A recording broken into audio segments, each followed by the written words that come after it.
देश के सबसे विश्वसनीय, सबसे लोकप्रिय नंबर 1 शो शंखनाद में आपका स्वागत है। इस वक्त एक बड़ी खबर आ रही है।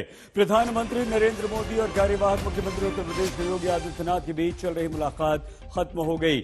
माना जा रहा है कि इस बैठक में योगी सरकार के नए मंत्रिमंडल पर चर्चा हुई है।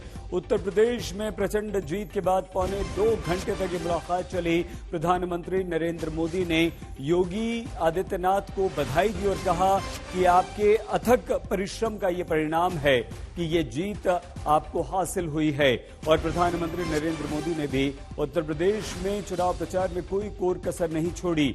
प्रधानमंत्री नरेंद्र मोदी ने तो उत्तर प्रदेश में जब प्रचार कर रहे थे उस दौरान एक नई परिभाषा गढ़ी, यूपी प्लस योगी उपयोगी, और इस उपयोगी का काफी असर भी हुआ। सीधे मंजीत नेगी हमारे संवाददाता इस मुलाकात पर नजर बनाए हुए थे, हमारे साथ जुड़ चुके हैं। मंजीत, पौने 2 घंटे क्या क्या बात हुई? क्या प्रधानमंत्री नरेंद्र मोदी ने कहा, क्या योगी ने कहा, क्या अंदर से आपको पता चल पाया है मंजीत? सईद, तय समय से करीब 45 मिनट ये बैठक ज़्यादा चली, क्योंकि 5 से 6 का वक्त था और 6 बजे जेपी नड्डा से योगी आदित्यनाथ को मिलना था, लेकिन 6:45 यानी कि 1 घंटा 45 मिनट ये बैठक चली है। तो निश्चित तौर पर काफ़ी बातें हुई, और क्योंकि होली के बाद शपथ ग्रहण होना है, उसके लिए प्रधानमंत्री मोदी को न्योता देने भी एक तरह से योगी आदित्यनाथ आए थे। नई मंत्रिमंडल किस तरह का होगा, और जिस तरह से प्रधानमंत्री नरेंद्र मोदी ने ट्वीट किया है अभी उस बैठक की फोटो को, और उसमें कहा कि उन्होंने 5 साल जन आकांक्षाओं को जिस तरह अथक प्रयास से पूरा करने की कोशिश की, और आने वाले 5 साल में भी वो विकास को नई ऊंचाइयों पर ले जाएंगे। तो ये दिखाता है कि किस तरह की बैठक दोनों के बीच रही है। और 1 घंटा 45 मिनट का वक्त काफ़ी होता है। बैठक शुरुआत में ही योगी आदित्यनाथ ने उनका अभिवादन किया, पुष्पगुच्छ देकर उनका स्वागत प्रधानमंत्री मोदी ने किया। ये भी खबर आ रही है कि जब नई सरकार शपथ ग्रहण लेगी, जो मंत्रिमंडल बनेगा, उस बारे में भी चर्चा हुई है। कोई जानकारी मिल पाई है आपको? बिल्कुल, क्योंकि होली के बाद का वक्त तय किया गया है। 19 और 20 में उत्तर प्रदेश और बाकी राज्यों में जहां बीजेपी की सरकार बनी है सईद, वहां पर मंत्रिमंडल का विस्तार नए मंत्रिमंडल का गठन होना है। और खासतौर से उत्तर प्रदेश में इस बार जिस तरह के अभूतपूर्व विजय बीजेपी को मिली है और नए समीकरण उभर कर सामने आए हैं, चाहे कई बड़ी संख्या में मंत्री हारे हों, उप मुख्यमंत्री को हार का सामना करना पड़ा हो, कई पुराने साथी छूटे हैं, नए जुड़े हैं, उस सभी समीकरणों को ध्यान में करते और जिस तरह से पार्टी ने इस बार चाहे वो जातीय समीकरणों को साधने की कोशिश की है, उन तमाम चीजों को लेकर एक नई टीम के साथ योगी आदित्यनाथ अगले 5 साल का सफर तय करेंगे, और खासकर 2024 की तैयारी होगी। सही, ये महत्वपूर्ण बात आपने कही मंजीत कि 2024 की तैयारी होगी, और उसकी झलक एक दूसरे राज्यों में विधानसभा चुनावों में, गुजरात में तो हमने देख ही लिया, अहमदाबाद में जो रोड शो नरेंद्र मोदी ने किया, लेकिन इस बार 2 डिप्टी सीएम थे योगी आदित्यनाथ के साथ। इस बार क्या चर्चा है, या इस बैठक में भी कुछ बात हुई है मंजीत? बिल्कुल, कि जिस तरह से एक डिप्टी सीएम हारे हैं और अब आगे किस तरह के जातीय समीकरण को साधना है, खासतौर से अगर हम बेबी रानी मौर्य की बात करें, जो कि आगरा से दलित वर्ग से जीत कर आए हैं, उत्तराखंड में वो राज्यपाल के तौर पर रही हैं, तो महिला चेहरा और दलित चेहरा हो सकती हैं उप मुख्यमंत्री के तौर पर, ये जानकारी मिल रही है। इसी तरह से ब्राह्मण, जिस तरह से पहले एक मुख्यमंत्री ब्राह्मण समाज से, उनकी जगह पर क्या दिनेश शर्मा रहेंगे या किसी दूसरे चेहरे को मौका मिलेगा, क्योंकि काफी बड़ी संख्या में सईद जो मौजूदा मंत्री थे वो हारे हैं, कुछ नए चेहरे शामिल हुए हैं। खासतौर से अगर हम बात करें, AK शर्मा जो प्रधानमंत्री के सचिव थे, वो उनको MLC बनाया गया था। उनको कोविड काल में उन्होंने किस तरह का काम किया, उनको किस तरह की भूमिका दी जाती है, मंत्री के तौर पर या फिर उप मुख्यमंत्री के तौर पर, और बाकी OBC और दलित समाज से भी किसकी भूमिका होती है, क्योंकि जो उप मुख्यमंत्री मौर्य थे वो अपना चुनाव हार गए हैं। तो ये सारे समीकरण होंगे, और कोशिश यही होगी सईद की जो क्योंकि 24 का जो रास्ता प्रधानमंत्री मोदी अगर प्रधानमंत्री के तौर पर 24 में नई पारी की जिम्मेदारी संभालेंगे, तो उसका रास्ता उत्तर प्रदेश से होता है। तो इसलिए हमने देखा कि पूरे चुनाव के दौरान प्रधानमंत्री नरेंद्र मोदी ने जिस ऊर्जा के साथ, जिस ताकत के साथ, और जैसे कि आपने भी कहा कि योगी यूपी जरूरी का उन्होंने लगातार नारा दिया, तो उनको भी ये मालूम है कि उत्तर प्रदेश में जो नए मंत्रिमंडल की तस्वीर होगी वो 24 का रास्ता तय करेगी। ये बिल्कुल ठीक है। और प्रधानमंत्री नरेंद्र मोदी ने तमाम वरिष्ठ बीजेपी के नेताओं ने, चाहे वो जेपी नड्डा हो, राजनाथ सिंह हो, खासतौर से विशेषकर अमित शाह, मंजीत, इन्होंने अपनी पूरी शक्ति झोंक दी थी, पूरा ध्यान केंद्रित किया और यूपी में अपनी पकड़ को सिद्ध किया। कोई ऐसी ऐसी महत्वपूर्ण बात जैसे केशव प्रसाद मौर्य को लेकर कुछ और बात, क्योंकि अब उनके भविष्य को किस तरह से देखा जाएगा, और कुछ जानकारी आपको मिल पाई है? देखिए, फिलहाल सर कोई आधिकारिक तौर पर जिस तरह से आज के कार्यक्रम को लेकर बीजेपी मुख्यमंत्री कार्यालय की तरफ से बैठकों की जानकारी दी गई थी, लेकिन अभी जो 1 घंटे 45 मिनट की जो बैठक योगी आदित्यनाथ और प्रधानमंत्री मोदी के बीच में हुई, उसकी कोई आधिकारिक प्रेस रिलीज इस तरह से भी जारी नहीं हुई है। लेकिन सूत्रों से और थोड़ी देर बाद और मुझे लगता है कि और पुख्ता जानकारी हम लोगों के पास भी आएंगी। अभी फिलहाल प्रधानमंत्री की तरफ से जो ट्वीट किया गया, उसमें जो पिछला 5 साल का योगी का कार्यकाल रहा है और आगे अगला जो 5 साल का कार्यकाल होगा, और आज अगर दिन भर की बैठकों को देखें, 11:30 बजे लैंड होने के बाद योगी आदित्यनाथ ने जो ताबड़तोड़ बैठकें की हैं, 1 घंटे की बैठक संगठन महामंत्री BL संतोष के साथ उनकी रही है। अभी वो यहां से सीधे जो पार्टी अध्यक्ष JP नड्डा के पास पहुंचे हैं। गृह मंत्री अमित शाह का भी इंतजार हो रहा है, वो उन्होंने अहमदाबाद से दिल्ली वो पहुंचे हैं, उनके साथ अभी बैठक का समय तय नहीं है। उसके बाद जो रक्षा मंत्री राजनाथ सिंह हैं, उनके साथ आज रात का भोजन है, 8 बजे से लेकर 9 साढ़े 9 तक उनकी बैठक है।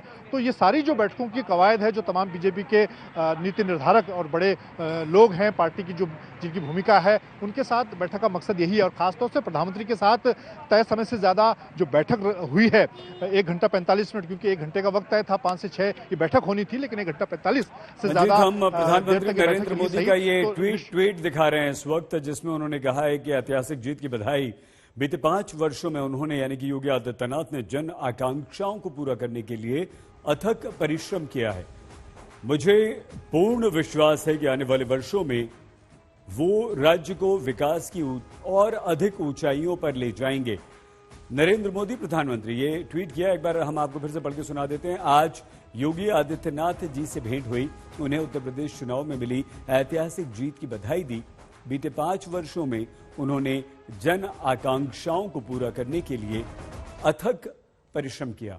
मुझे पूर्ण विश्वास है कि आने वाले वर्षों में वे राज्य को और अधिक ऊंचाइयों पर ले जाएंगे। केशव प्रसाद मौर्य, कोई जानकारी या आपको लगता है मंजीत क्या बात हुई होगी उनके बारे में?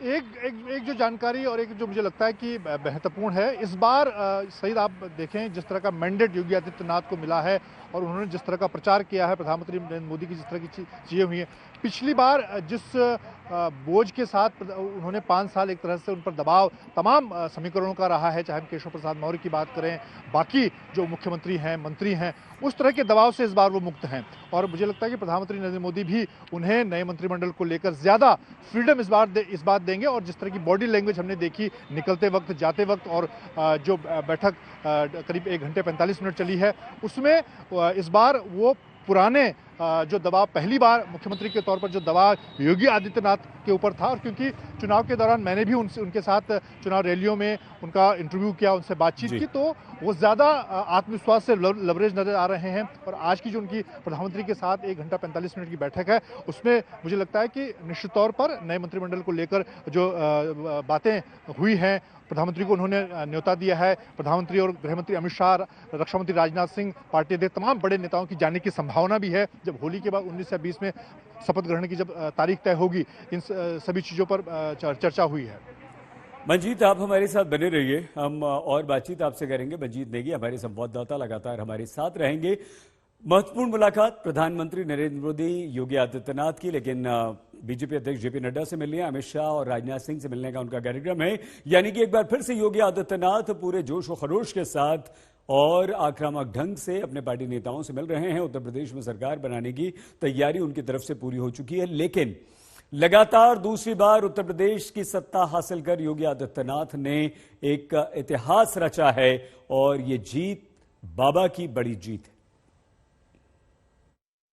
यूपी में पूरे किए जनता से किए हुए वादे पूरे किए, और आगे देखिए यूपी में फिर चलेंगी मोदी योगी की फिर हवाएं। सब गाए। हाँ भैया। उत्तर प्रदेश में खूब डंका बजा, मोदी के नाम का, योगी के नाम का, गर्मी सर्दी के बयानों पर रीझते वोटर के नाम का, बुलडोजर के नाम का। और अब इन्हीं सवालों की बह रही है बयार कि कैसी होगी योगी बाबा की दूसरी वाली सरकार। कार्यवाहक मुख्यमंत्री योगी आदित्यनाथ इस वक्त दिल्ली में हैं और बीजेपी के तमाम शीर्ष नेताओं से मुलाकात कर रहे हैं। प्रधानमंत्री मोदी से उनकी मुलाकात है और साथ साथ बड़े नेताओं के साथ आज मुलाकात में लगभग ये तय हो जाएगा कि योगी सरकार में कौन कौन उनके सिपह सालार होंगे, साथ ही उनकी टीम में नए चेहरे कौन हो सकते हैं, इस पर भी मंथन होगा।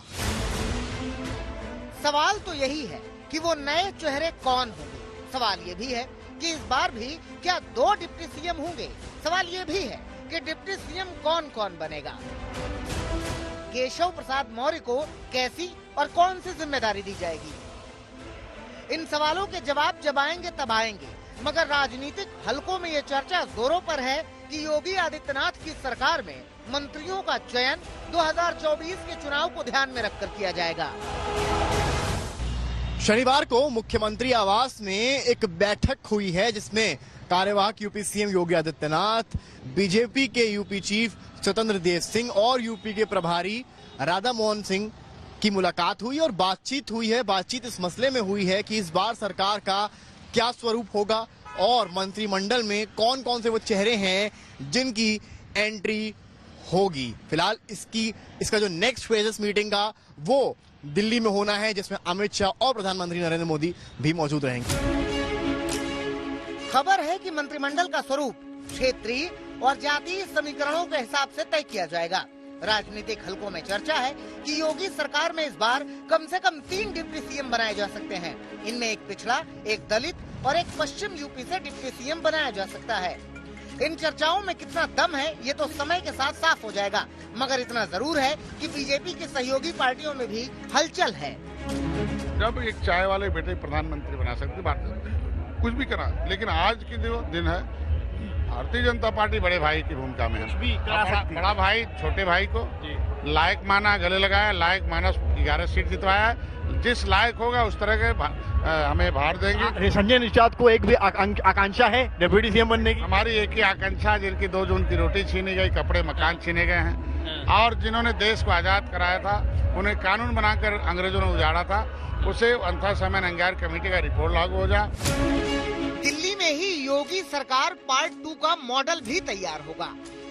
एक्शन प्लान पर भी मुहर लगेगी। उन कामों को तेजी से आगे बढ़ाया जाएगा जिससे मिशन 2024 को रफ्तार मिले। कानून व्यवस्था योगी सरकार 1 की यूएसपी थी और ब्रांड बुलडोजर को मजबूत कर इसे और दुरुस्त किया जा सकता है। एक प्रचंड बहुमत भारतीय जनता पार्टी के राष्ट्रवाद, विकास और सुशासन के मॉडल को उत्तर प्रदेश की 25 करोड़ जनता का आशीर्वाद है।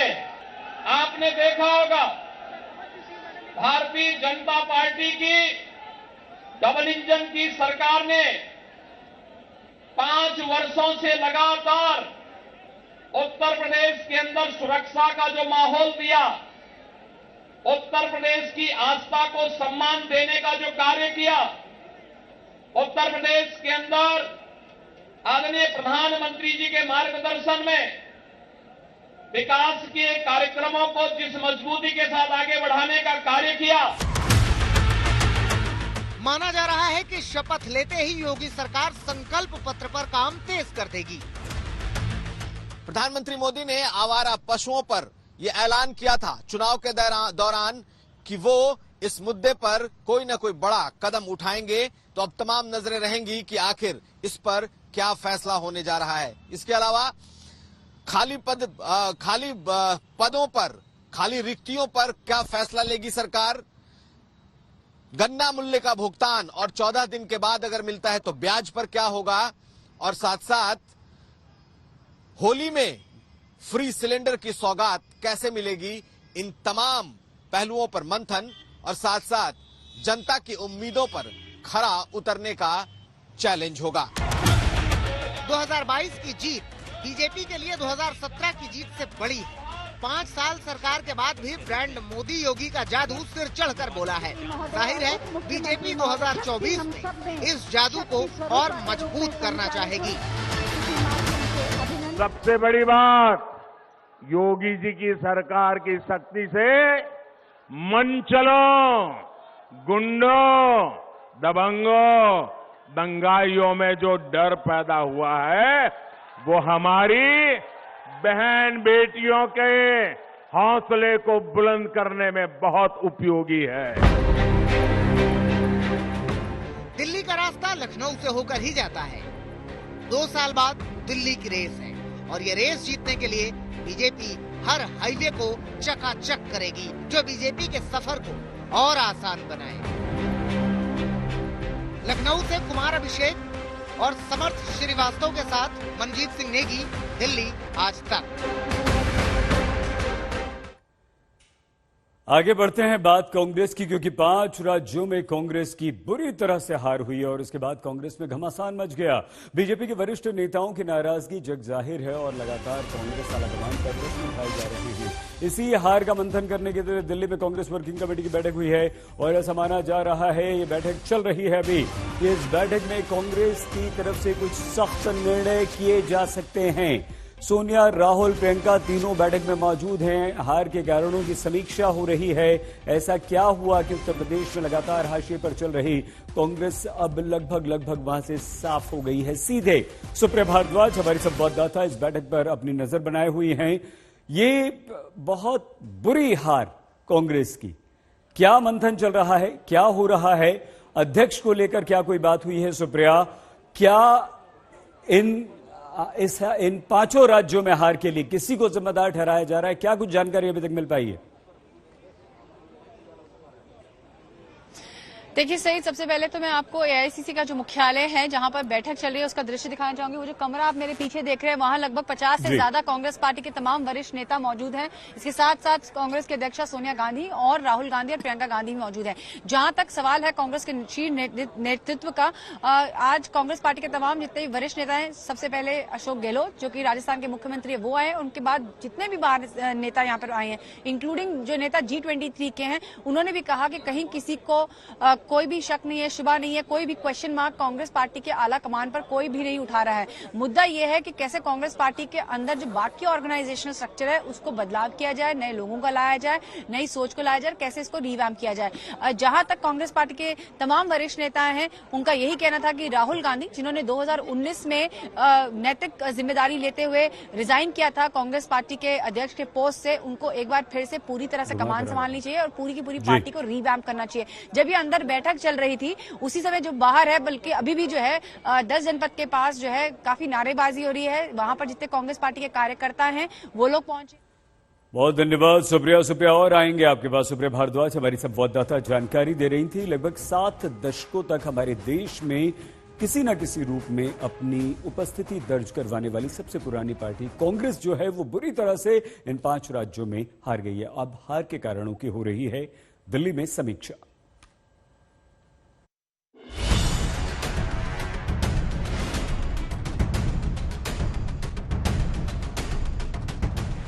कहते हैं चुनावों में हार जीत तो लगी रहती है, मगर हार जीत हो तो समझ आता है। देश की सबसे पुरानी पार्टी का दर्जा लिए बैठी कांग्रेस के हिस्से तो हार जीत नहीं बल्कि हार और सिर्फ हार ही आ रही है।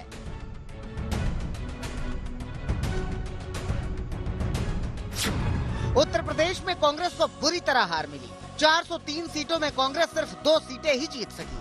कांग्रेस को सिर्फ 2.33% ही वोट मिले। पंजाब में कांग्रेस सिर्फ 18 सीटों पर सिमट गई। आम आदमी पार्टी ने यहां कांग्रेस के पैरों तले से जमीन खींच ली। उत्तराखंड में भी कांग्रेस बुरी तरह हारी। कांग्रेस को सिर्फ 19 सीटों पर ही संतोष करना पड़ा। गोवा में कांग्रेस सिर्फ 11 सीटें जीत सकी। उसके हिस्से 23.76% ही वोट आए। मणिपुर में भी कांग्रेस के हिस्से सिर्फ 5 सीटें आईं। मणिपुर में कांग्रेस 4 नंबर की पार्टी रही।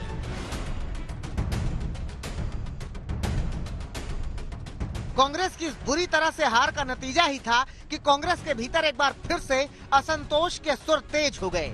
कांग्रेस के भीतर ही नेतृत्व को लेकर सवाल उठने लगे और एक बार फिर से कांग्रेस के नेता दो गुटों में बंट गए। एक गुट है G23 वाला, जो लगातार कांग्रेस नेतृत्व पर सवाल उठा रहा है। इसमें कांग्रेस के दिग्गज नेता शामिल हैं। कांग्रेस के वरिष्ठ नेता शशि थरूर ने ट्वीट किया, हमें हमारे संगठनात्मक नेतृत्व को भी इस तरह से सुधारने की जरूरत है जिससे लोग प्रेरित हों। एक बात साफ है कि अगर हमें सफल होना है तो बदलाव जरूरी है। लेकिन दूसरी तरफ एक धड़ा ऐसा है जो कांग्रेस के नेतृत्व पर पूरा भरोसा जता रहा है। कांग्रेस के प्रदेश अध्यक्ष DK शिव कुमार ने कहा कि गांधी परिवार के बिना कांग्रेस पार्टी एकजुट नहीं रह सकती। लोकसभा में कांग्रेस के नेता अधीर रंजन चौधरी ने कहा कि आखिर कौन होगा अगला नेता। यदि राहुल और प्रियंका को हटाना नेतृत्व परिवर्तन का अर्थ है तो उनके स्थान पर कौन होगा। दोनों तहे दिल से प्रयास कर रहे हैं और इसमें कोई संदेह नहीं है। राजस्थान के मुख्यमंत्री ने भी माना कि उतार चढ़ाव तो राजनीति का हिस्सा है। उन्हें भी कांग्रेस के मौजूदा नेतृत्व पर पूरा भरोसा है। कोई घबराने की बात नहीं, ये उतार चढ़ाव पहले भी बहुत बार हुए हैं और मैं देखता हूँ कि वो समय हमने देखा पार्लियामेंट के अंदर जब 2 सीटें थी, सिर्फ 542 में से बीजेपी 2 सीटों पे जीती थी। राज्यों में सरकार इनकी थी नहीं, वो समय भी हमने देखा है। हम कोई घबराते नहीं है। कांग्रेस का जो ऑरा है देश के अंदर, आज़ादी के पहले भी बाद भी, हमारा वर्कर भी समझता है। ऐसी स्थिति के अंदर भी वो जानता है कि हमें क्या करना चाहिए। अपनी अपनी पसंद की बात है, मगर सच्चाई इससे इतर है। साल 2018 से 2022 तक आते आते कांग्रेस का बुरा हाल ही हुआ है। 2018 तक देश के 9 राज्यों में कांग्रेस की सरकार थी, लेकिन अब हालत ये हो गई है कि उसके पास राजस्थान और छत्तीसगढ़ के सिवा कोई राज्य नहीं बचा। महाराष्ट्र में वो शिवसेना और एनसीपी के गठबंधन वाली सरकार में तीसरे नंबर की पार्टी है। झारखंड में झारखंड मुक्ति मोर्चा के साथ कांग्रेस गठबंधन की सरकार में वो शामिल है। जाहिर सी बात है कि कांग्रेस मुश्किल में है। वरिष्ठ नेताओं का पूरा समूह आला कमान से नाराज बैठा है और पूरी की पूरी पार्टी की दुर्गति हुई पड़ी है। आज तक ब्यूरो। पंजाब में प्रचंड जीत के बाद और शपथ से पहले आज आम आदमी पार्टी की तरफ से पंजाब में शक्ति प्रदर्शन किया गया। अरविंद केजरीवाल और मुख्यमंत्री पद का चेहरा भगवंत मान ने मिलकर रोड शो किया।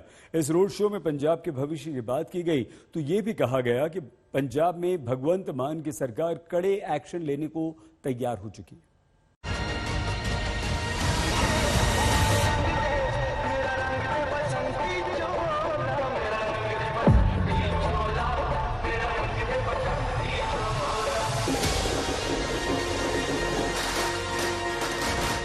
भक्ति है, अरदास, प्रचंड जीत का जोश है। Love you Punjab. जनता का जनादेश है, शहीदों का सम्मान है, तिरंगे का अभिमान है, बदलाव का संदेश है, जिसके अगुआ भगवंत मान है। जिन्हें सीएम पद का चेहरा बनाकर अरविंद केजरीवाल ने पंजाब की सियासत की शक्ल ही बदल दी। सारे दिग्गजों को धराशायी कर पंजाब की सियासत में बदलाव की नई शुरुआत कर।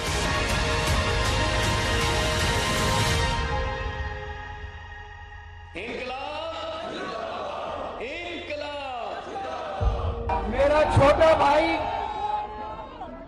छोटा भाई भगवंत कट्टर ईमानदार है।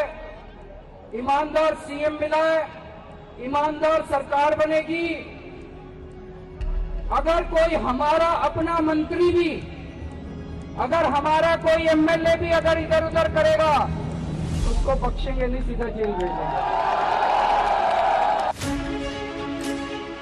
बदलाव के इसी भरोसे का शुक्रिया जताने के लिए केजरीवाल और भगवंत मान समेत आम आदमी पार्टी के विधायकों का विजय जुलूस अमृतसर की सड़कों पर निकला। करीब 1.5 किलोमीटर लंबा ये रोड शो है और दोनों तरफ भी समर्थकों का हुजूम है। यहाँ पर अपने हाथ में तिरंगा लिए, अपने हाथ में आम आदमी पार्टी का झंडा लिए यहाँ पे दूर दराज से आम आदमी पार्टी के समर्थक कार्यकर्ता पहुंचे और इस वक्त आप लाइव अरविंद केजरीवाल जो है वो सामने एक ट्रक पर मौजूद है और इस ट्रक के पीछे 6 और ट्रक है। इन ट्रकों में जो बाकी 90 विधायक हैं वो साथ में रोड शो का हिस्सा बने हुए हैं। विजय जुलूस से पहले केजरीवाल और भगवंत मान ने स्वर्ण मंदिर में मत्था टेका, दुर्गियाना मंदिर जाकर दर्शन किए।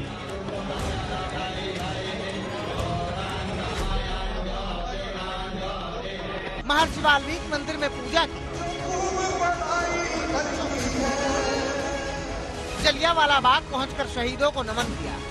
यानी 16 मार्च को भगवंत मान के शपथ ग्रहण से पहले आम आदमी पार्टी ने भक्ति और शक्ति का वो रूप जनता के सामने रखा, जिसमें सभी वर्ग को साथ रखकर सरकार चलाने का संदेश है और सभी विधायकों को पार्टी की ओर से यही निर्देश है। फरवरी तो लैके 10 मार्च तक 20 दिन ये अपना दिल बहलाउंदे रहे, किसी दी सरकार नहीं आउणी, ਇਹਦੇ ਨਾਲ मिल जांगे, ਉਹਦੇ ਨਾਲ कर लांगे गठजोड़। सानू पता सी कि ये पार्टियां आपस च मिलदियां रहन, लोग आपस च इकट्ठे हो गए। बदलाव वाली इस सियासत को अब और आगे बढ़ाने के लिए आम आदमी पार्टी के विधायक तैयार हैं। उनके निशाने पर नशे का कारोबार और पंजाब का भ्रष्टाचार है। पहले हम आज एजुकेशन का म्यार जो है ऊपर उठाएंगे, उसके बाद हेल्थ जो सिस्टम बिल्कुल खराब पड़ा है अमृतसर के अंदर, उसको दुरुस्त करेंगे। और उसके बाद जो नशा है, घर घर के अंदर नशा जो इन लोगों ने फैलाया है, उसको खत्म करेंगे।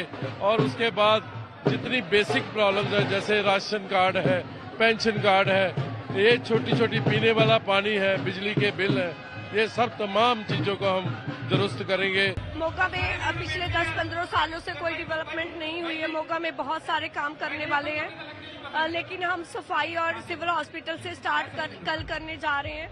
मोगा में जैसे सिविल हॉस्पिटल है वो नया बनाना पड़ेगा और मेडिकल कॉलेज भी बनाना है, वहाँ पे यूनिवर्सिटी भी बनानी है। और जो हमारे लोकल इश्यूज है, जैसे पानी की प्रॉब्लम हो गई, आवारा पशुओं की प्रॉब्लम हो गई, ट्रैफिक की प्रॉब्लम हो गई और ड्रग्स की बहुत बड़ी दिक्कत है, तो इन सभी चीजों पे काम किया जाएगा और मोगा की सफाई की जाएगी। मेरा ये मानना है जी, बड़ी चुनौतियां हैं। नशा बड़ी चुनौती है, पंजाब सरकार का खजाना बड़ी चुनौती है, बेरोजगारी बड़ी चुनौती है, किसानी बड़ी चुनौती है, व्यापार बड़ी चुनौती है। पर जैसे अरविंद जी बोलते हैं, अगर नीयत हो तो हर मसले का हल है। हमारे विधायकों के पास, हमारे मुख्यमंत्री के पास नीयत है और वो करेंगे। पंजाब में चुनावी जीत के साथ इतिहास रचने वाली आम आदमी पार्टी अब सरकार के कामकाज से नई नजीर पेश करने की तैयारी में है। खुद सीएम पद की शपथ लेने को तैयार भगवंत मान पंजाब के शासन से केजरीवाल का संदेश पूरे देश में पहुंचाने के एजेंडे पर है, जिसका ऐलान उन्होंने शपथ ग्रहण से पहले ही कर दिया है। कैबिनेट अच्छी होगी, ऐतिहासिक फैसले होंगे जो पहले पंजाब। उस दिन भगवंत मान मुख्यमंत्री नहीं बनेंगे, पंजाब का एक एक बच्चा मुख्यमंत्री बनेगा, एक एक आदमी मुख्यमंत्री बनेगा। तो जितने लोग ये प्रोग्राम देख रहे हैं टीवी में भी, चारों तरफ, सब लोग एक एक आदमी को, एक एक पंजाबी को उस दिन खड़खड़ कराना है। सबको सौ चुकने के लिए भगवंत मान के साथ सब लोग सौ चुकेंगे। साफ है कि पंजाब की बड़ी जीत के सहारे केजरीवाल भविष्य की राजनीति की संभावनाएं तलाश रहे हैं और बदलाव वाली राजनीति के संदेश के साथ और राज्यों में भी जीत की रणनीति बना रहे हैं। अमृतसर से मंजीत सहगल, पंकज जैन, कमलजीत संधू के साथ चंडीगढ़ से सत्येंद्र चौहान, आज तक। पंजाब जीतने के बाद आम आदमी पार्टी के हौसले बुलंद हैं। वो पंजाब में बदलाव वाली राजनीति की बात तो करने लगी है, मगर अब साथ ही साथ आम आदमी पार्टी ये संदेश भी दे रही है कि आम आदमी पंजाब के बाद पूरे देश में अपना विस्तार करने वाली है।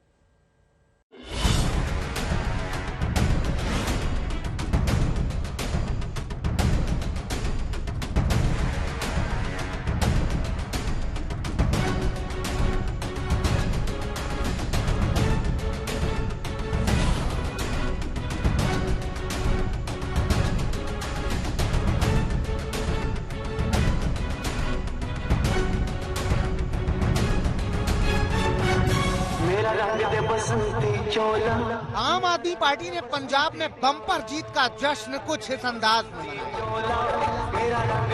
मनाया। ताजपोशी से पहले भगवंत मान केजरीवाल के साथ अमृतसर की सड़कों पर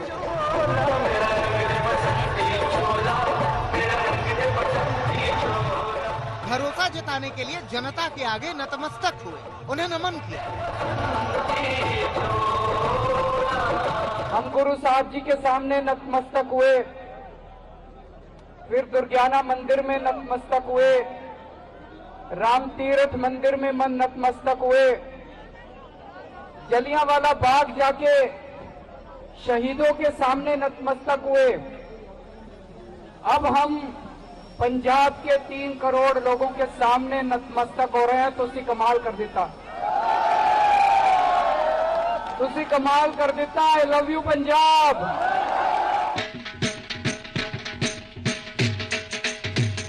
पंजाब में आम आदमी पार्टी की ऐसी शानदार जीत की कल्पना किसी ने नहीं की थी। पंजाब की जनता ने नई राजनीति पर मुहर लगाई, नई पार्टी को सिराखों पर बिठाया, नए चेहरे को कमान सौंप दी। अब नई सरकार का इंतजार है, जिसके सहारे केजरीवाल बदलाव वाले मॉडल को पंजाब की जमीन पर भी उतार सकें और इसके दम पर दूसरे राज्यों में भी आम आदमी पार्टी की पकड़ बना सकें। पंजाब में आम आदमी पार्टी के नए विधायकों में जबरदस्त उत्साह है और पूरे सिस्टम को बदलकर अरविंद केजरीवाल को अब देश का प्रधानमंत्री बनाने की चाह है। ये एमएलए, कैबिनेट मिनिस्टर, सीएम ईमानदार हैं। अरविंद केजरीवाल की जो छवि है उससे सबको पता है सिस्टम अपने आप ठीक हो जाएगा, हो रहा है। और मैं आपको बताता हूँ, पंजाब मॉडल एक बेस बनेगा। 2024 में अरविंद केजरीवाल देश के प्रधानमंत्री बनेंगे। पंजाब चुनावों के नतीजों का असर राष्ट्रीय राजनीति पर भी पड़ने के पूरे आसार हैं और केजरीवाल की सियासी रणनीति को देखते हुए लग रहा है कि वो अब इसके लिए पूरी तरह से तैयार है। पंजाब की जीत को पार्टी नेता करिश्मा बता रहे हैं और ये करिश्मा देश में आगे बढ़ने का भरोसा जता रहे हैं। पंजाब वालों ने कर दिखाया, दिल्ली वालों ने कुछ साल पहले करा, पर पंजाब वालों ने तो करिश्मा ही कर दिया जो कभी हो नहीं सकता था। तो पंजाब वाले लोगों ने अरविंद जी को और मान साहब को, आम आदमी पार्टी को इतना प्यार दिया जो कभी इनकी दुनिया में नहीं। पंजाब चुनाव में जीत केजरीवाल के लिए एक बड़ी छलांग है। इस जीत से पार्टी कार्यकर्ताओं का जोश भी बढ़ा है और दूसरे राज्यों में संभावनाएं भी। अब पूरी पार्टी का जोर इन्हीं संभावनाओं को सियासी तौर पर साधने पर है ताकि केजरीवाल के विजय पथ को दिल्ली, पंजाब से और आगे बढ़ाया जा सके। दूसरे राज्यों में भी आम आदमी पार्टी को मजबूत बनाया जाए।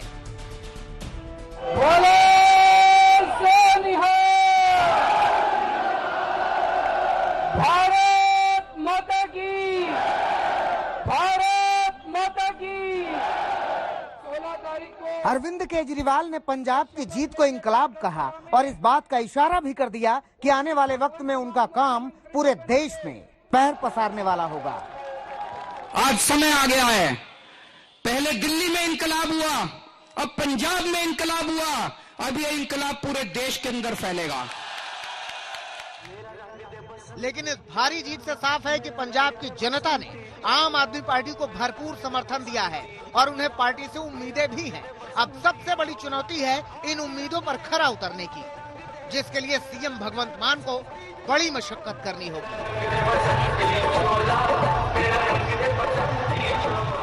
कमलजीत सिंह संधू, मनजीत सहगल और पंकज जैन के साथ सत्येंद्र जैन, अमृतसर, आज तक।